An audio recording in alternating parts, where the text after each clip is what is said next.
आप सुन रहे हैं कहानी द्राक्षिणी भाग 25। एक दंत ने जॉन में जॉय और राजन इंद्राशीष को एक साथ डिबेट हॉल में प्रवेश करते देखा। ये उसे एक अच्छा संकेत नहीं लग रहा था। एक दंत ने एक क्रूर मुस्कान दी। उसने सोचा था कि इससे कैसे निपटा जाए। वो जानता था कि राजन इस समय शायद उस पर इतना भरोसा न करे, लेकिन वो राजा को उस पर भरोसा करने के लिए मजबूर करेगा।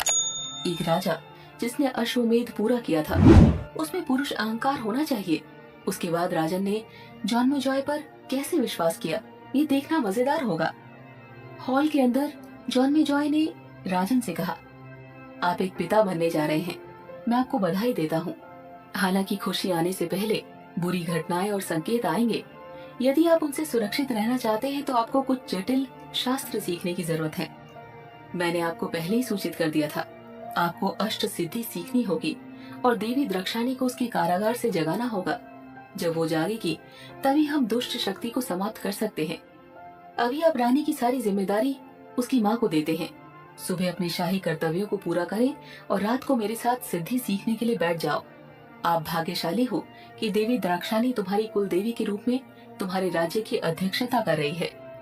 अब आपको देवी द्राक्षाणी के उस दिव्य रूप को जगाने की आवश्यकता होगी। इंद्राशीष ने कहा, क्या मैं इसे कर पाऊंगा? जॉन में जॉय, क्या आप इसे नहीं कर सकते? आप एक राजा होने के साथ साथ एक ब्राह्मण भी है। कृपया मेरे राज्य के लिए देवी द्राक्षाणी को जगाएं। जॉन में जॉय ने हल्की मुस्कान दी और कहा, राजन, आप इस राज्य के राजा हैं, इसीलिए आप इस राज्य के पिता के समान हैं। यदि आप नहीं कर सकते हैं तो कोई नहीं कर सकता। केवल आप ही ये काम कर सकते हैं।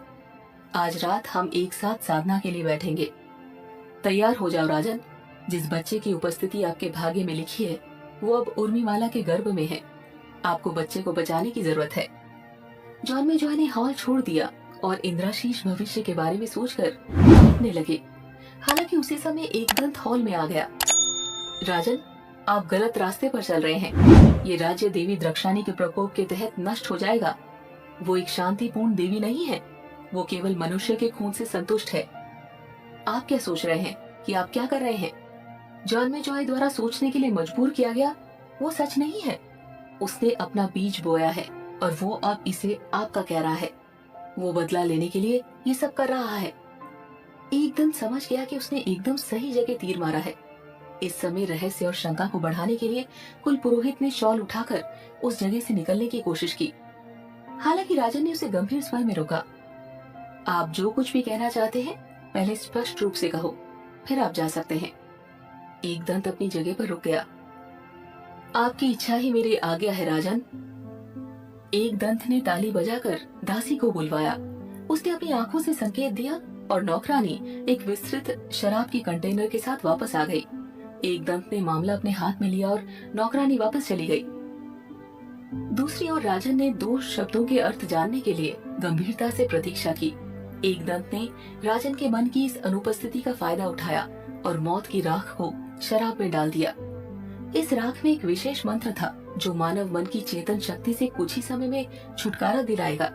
एक दंत ने वो पेय राजन को भेंट किया। राजन ने ड्रिंक ली लेकिन कहा, मैंने आपको पीने और मनोरंजन करने के लिए नहीं कहा था। एक दंत ने कहा, राजन, आप एक रानी की गर्भ से पैदा हो सकते हैं, लेकिन आपको इन दो हाथों से पाला गया है। मैंने हमेशा आपको सुरक्षित रखने की कोशिश की है। मैं आपके भाग्य के बारे में सब कुछ जानता हूँ। आपको निश्चित बूढ़ी उम्र में एक बच्चा प्राप्त होगा। मैंने आपको ये पहले नहीं बताया, लेकिन ये एक राजकुमारी होगी जो आपके बच्चे को इस भूमि पर लाएगी।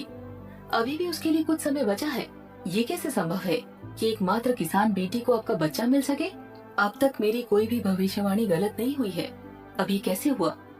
और वो भी जॉन में जॉय के आने के बाद? ये केवल देवी द्रक्षाणी और रानी उर्मी ही जानती है। राजन ने पूरा ग्लास पिया और फर्श पर फेंक दिया।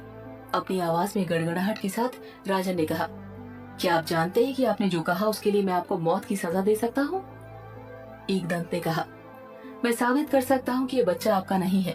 ये जॉन में जॉय के प्रतिशोध का परिणाम है। आप किस बदले की बात कर रहे हैं? देवी केशी का बदला राजन। देवी केशी? आप केशी और जॉन में जॉय को कैसे जोड़ रहे हैं? स्पष्ट रूप से बोलें। राजन के लिए सब कुछ एक उलझन में बदल गया। उसकी जीभ भारी लग रही थी और उसका सर अत्यधिक दर्द से कांप रहा था। एक दंत ने जारी रखा। जॉनमेजॉय देवी केशी के प्रेमी थे।